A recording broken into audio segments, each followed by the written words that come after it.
আজকে আবারও চলে এলাম নতুন আরেকটা রেসিপি নিয়ে। তো আজকে বানাবো চিংড়ি মাছের ঝাল, মানে কারি যেটাকে বলে, টমেটো ধনেপাতা দিয়ে। তো আজকে আমি বিচের দিকে ঘুরতে গেছিলাম, গিয়ে দেখছি যে অনেক চিংড়ি মাছ ধরছে। সেটা আমি দুপুরের দিকে গেছিলাম, তো একদম জ্যান্ত চিংড়ি মাছগুলো ছিল, সেগুলোকে আমি নিয়েছি। এখানে 1 কেজি 200 গ্রামের মতো চিংড়ি মাছ আছে।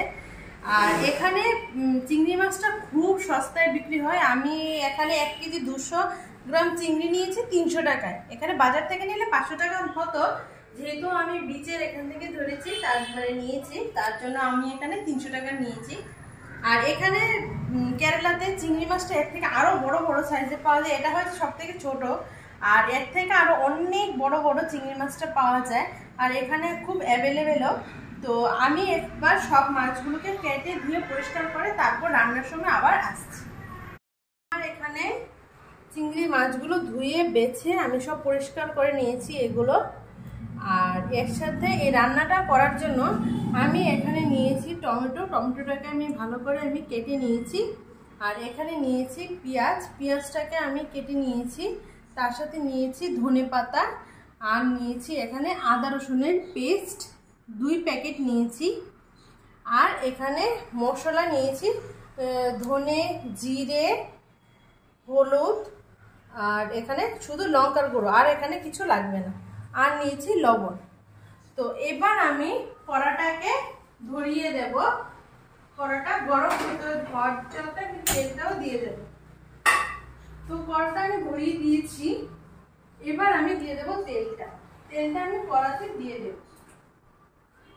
তো আমি এখানে দিয়ে দেব, মাখিয়ে নেব। তার জন্য আমি দিয়ে দেব 1 চামচ হলদি গুঁড়ো, আর 1 চামচ লবণ। এবার এটাকে আমি ভালো করে মাখিয়ে নেব।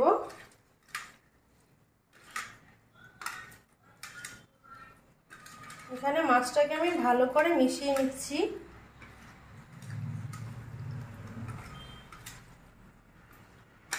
আমার তেলটা গরম হয়ে গেলে আমি মাছটাকে তেলের মধ্যে দিয়ে দেব। তো আমার তেলটা এবার গরম হয়ে গেছে, এবার আমি সবকটা মাছ তেলে দিয়ে দিচ্ছি।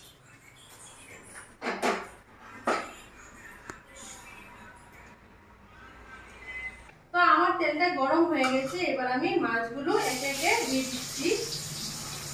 এখানে আমি সব হাফ করে 2-3 বারে ভাজবো, যেহেতু অনেকগুলো চিংড়ি মাছ, তো একসাথে ভাজাটা সম্ভব না। তার জন্য আমি এখানে হাফ করেই ভাজবো। তো আমি এখানে কিছুটা দিয়ে দিয়েছি। এই মাছটা ভাজা হওয়ার পর তারপর আমি বাকি মাছগুলো 2 ভাগে ভাজতে হবে। এখানে অনেকটাই মাছ আছে, তো তার জন্য প্রথমে দিয়েছি হাফ, তারপর হাফ দেবো, তারপর আবার হাফ দেবো, 3 বারে ভাজবো। তো আমার মাছগুলো আস্তে আস্তে ভাজা হয়ে গেলে তারপরে আবার আসছি। আমার এখানে সবকটা মাছ ভাজা হয়ে গেছে, এটা লাস্ট। এগুলো ভাজা হয়ে গেছে, এগুলো এবার নামিয়ে নেব। আমার সবকটা মাছ ভাজা কমপ্লিট। এবার আমি এইগুলোকে নামিয়ে কড়াতে দিয়ে দেবো পেঁয়াজ রান্নাটা করার জন্য।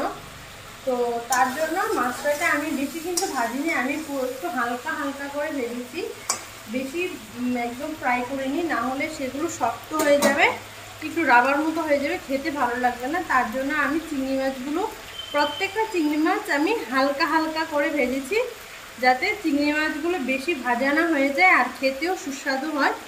তো আমার এখানে চিংড়ি মাছগুলো ভাজা কমপ্লিট। এবার আমি মাছগুলো তুলে নেব।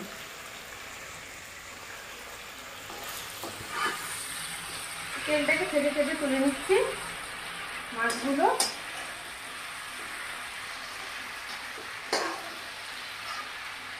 এখানে আমি সবকটা মাছ এইভাবেই ভেজেছি হালকা করে।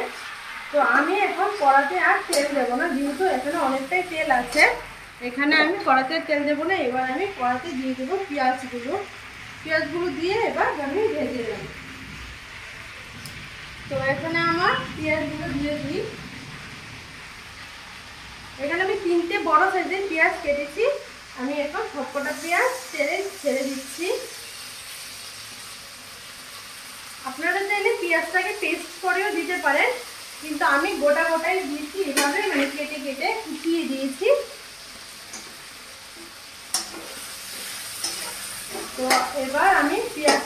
ভাজি, ভাজা হয়ে গেলে আবার দেখাচ্ছি। তো আমার পেঁয়াজটা ভাজা হয়ে গেছে, এবার আমি দিয়ে দেব আদা রসুনের পেস্টটা। তারপরে আদা রসুনের পেস্টটা দিয়ে একটু ভাজতে হবে, তো তার জন্য আমি এখন আদা রসুনের পেস্টটাকে তেলের মধ্যে দিয়ে দেব। এখানে আমি দুটো আদা রসুনের পেস্ট নিয়েছি, তো এবার আমি দুটো আদা রসুনের পেস্টে আমি এতে দিয়ে দেব। আপনারা আপনাদের পরিমাণ অনুযায়ী দেবেন। এখানে যেহেতু চিংড়ি মাছটা অনেকটাই আছে, তার জন্য আমি এখানে আদা রসুনের পেস্ট আমি দুটো প্যাকেট নিয়েছি। এবার আমি আদা রসুনের পেস্টটাকে একটু হালকা করে ভেজে নেব, না হলে একটু কাঁচা গন্ধ রয়ে যাবে। তো তার জন্য আমি আদা রসুনের পেস্টটাকে একটু ভেজে নিচ্ছি। এবার আমি দিয়ে দেবো এখানে টমেটোগুলো। টমেটোটা আমি দিয়ে দেবো। এখানে 3টে বড় সাইজের টমেটো নিয়েছি আমি, সবকটা টমেটো আমি এখানে দিয়ে দিচ্ছি। এবার টমেটোটাকে একটু ভালো করে ভেজে নেবো ততক্ষণ পর্যন্ত যতক্ষণ না জলটা ছেড়ে দেয়।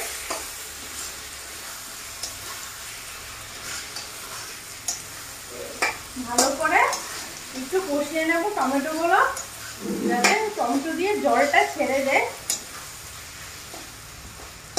তাতে আমি একটু দিয়ে দেব সামান্য পরিমাণে হলুদ আর সামান্য পরিমাণে লবণ, যাতে টমেটোটা দিয়ে জলটা ভালো করে ছেড়ে টমেটোটা কষা হয়ে যায়।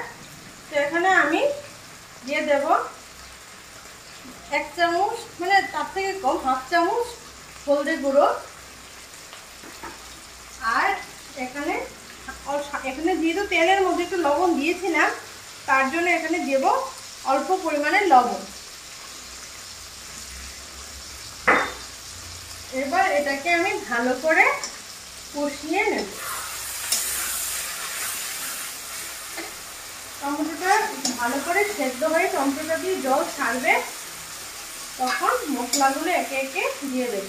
ততক্ষণ কড়াটাকে এইভাবে মশলাটাকে নাড়িয়ে যাব কন্টিনিউ, যাতে কড়ার নিচে না তলায় লেগে যায়, তার জন্য।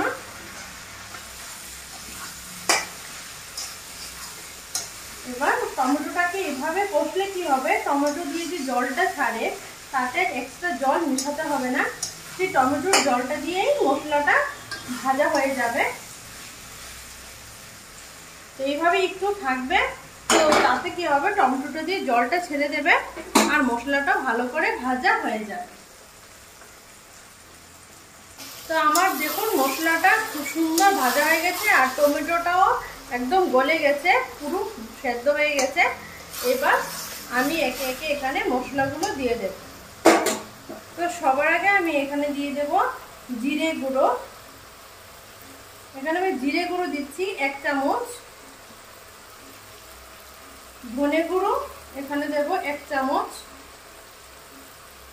লঙ্কা গুঁড়ো দেব 1 চামচ। আর কাশ্মীরি লঙ্কার গুঁড়ো দেব 1 চামচ। এবার মশলাটাকে আবার একটু কষিয়ে নেব। এরকম ভাবে, যদি বাটা মশলা হয় তাহলে জল দিতে হবে না, আর না হলে একটু সামান্য জল এতে অ্যাড করতে হবে। যদিও আমার এখানে টমেটো দিয়ে জল উঠেছে বলে আমি এখানে জল অল্প অ্যাড করব। আপনারা যদি বাটা মশলা হয় তাহলে জল না দিলেও চলবে।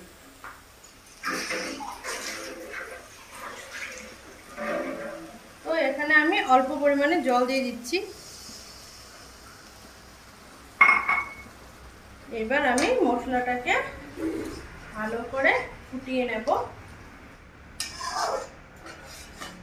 আর যেহেতু আমি আগে দিয়ে লবণ দিয়েছিলাম, তার জন্য এখন আর লবণ আমি দেব না।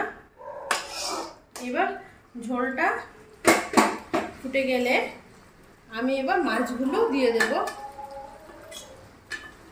তো আমার এখানে ঝোলটা মোটামুটি ফুটে গেছে, এবার আমি মাছগুলো এতে দিয়ে দেব। এখানে আমি মাছগুলো দিয়ে দিচ্ছি ঝোলের সাথে। এবার সেদ্ধ করে নেব।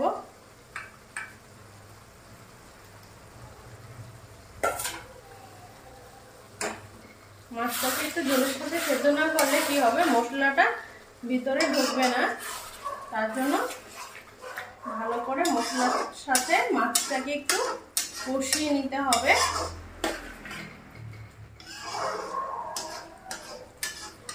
আমি আরো অনেক রকমের চিংড়ি মাছের রেসিপি আমি দিয়েছি, আপনারা যারা দেখেননি আমার ইউটিউব চ্যানেলে আছে, সবাই দেখে নেবেন।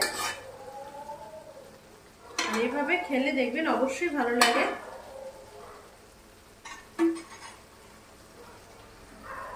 তো আমি এখানে ঝোলটা দিয়েছিলাম, দেখুন খুব সুন্দর ঝোলটা ফুটছে আর ঝোলটা খুব সুন্দর সেদ্ধ হয়ে গেছে। এবার আমি এখানে ধনেপাতাটা দিয়ে দেব। ধনেপাতাটা দিয়ে আমি আবার আরেকটু নাড়িয়ে দেব। তো আমি এখানে ধনেপাতার কুচিটা এখানে দিয়ে দিচ্ছি। ধনেপাতা কুচিটা দিলে সুন্দর একটা ফ্লেভার আসে আর খেতেও ভালো লাগে। আর ঠান্ডার সময় তো এখন সব জায়গাতেই ধনেপাতা অ্যাভেলেবেল। তো ধনেপাতা দিয়ে চিংড়ি মাছ রান্নাটা করলে রান্নাটা খেতেও ভালো লাগে আর খুব সুন্দর একটা গন্ধ আসে।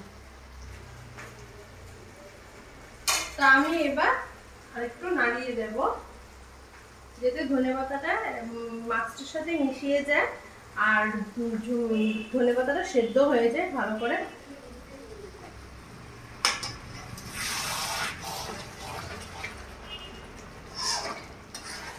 একটু নাড়িয়ে দিলাম। এবার ধনেপাতাটা মাছের ঝোলের সাথে ভালো করে মিশে যাবে আর সুন্দর একটা গন্ধও আসবে। তো আজকে আমি এই মাছটা মানে আর কিছুই রান্না করিনি, শুধু এই মাছটাই রান্না করেছি। আর তার সাথে আছে সরু চালের ভাত আর আছে আলুর চাটনি, মানে আলু স্ম্যাশ। তো আজকে আর কোনো কিছুই করিনি। এইভাবে আপনারা একবার রান্না করে খেয়ে দেখবেন। আর ঠিক এইভাবেই রান্না করে তার সাথে আলুর চাটনি আর সরু চালের ভাত রাখবেন, দেখবেন খেয়ে যদি না ভালো লাগে তাহলে আপনারা আমাকে বলবেন। খুব টেস্ট হয়, খুব ভালো লাগে খেতে।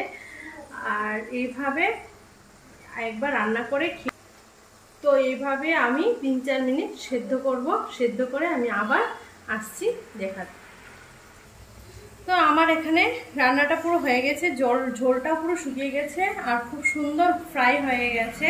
আমি একটু উল্টে দেখিয়ে দিই।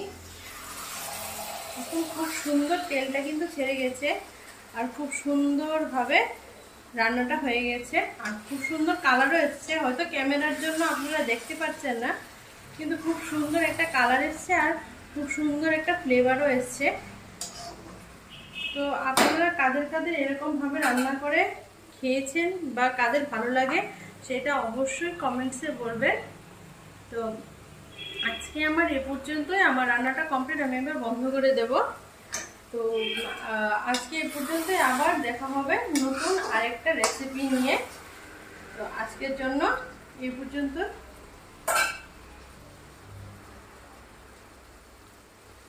আর আপনারা যদি চিংড়ি মাছের অন্য কোনো রেসিপি জানেন সেটা অবশ্যই কমেন্টসে বলবেন।